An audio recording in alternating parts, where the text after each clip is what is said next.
Welcome to 2025. Brand new year, brand new possibilities, and so much to do for God.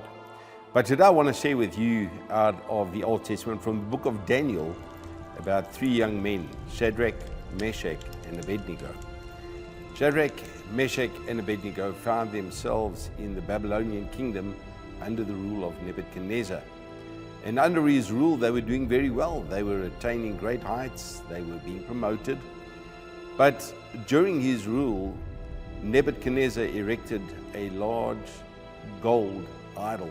That idol was about 20 meters tall, about 3 meters wide, massive idol.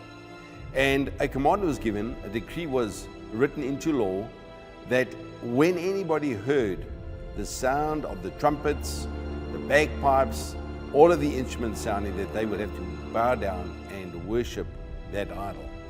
But there are three men, Shadrach, Meshach, and Abednego, who refused to do that.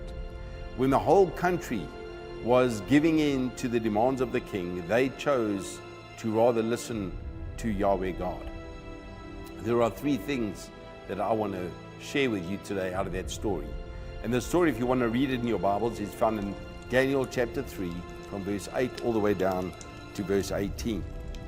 The decree is given. The young men carry on about their business. They carry on bowing down and worshiping Yahweh. They do not bow down to that idol.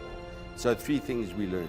Lesson number one that you will learn is that you have to be willing to stand alone. In the world that we live in, we must not conform to the pattern of the world. In fact, Paul said that in Romans chapter 12 and verse 2.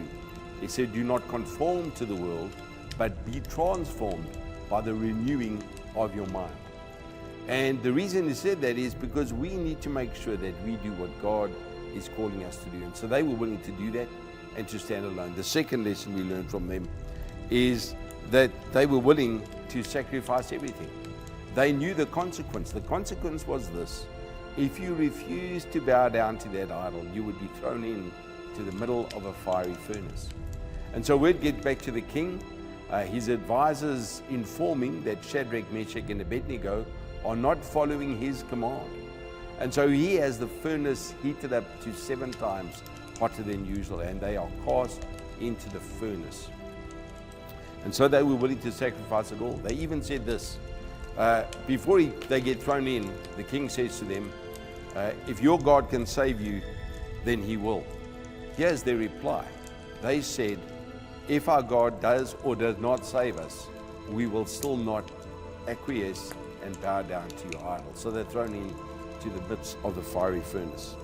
And then, of course, we find the third thing is that they surrender everything to God's will. They place everything in God's hands. When you're facing a trial, remember, give everything to God.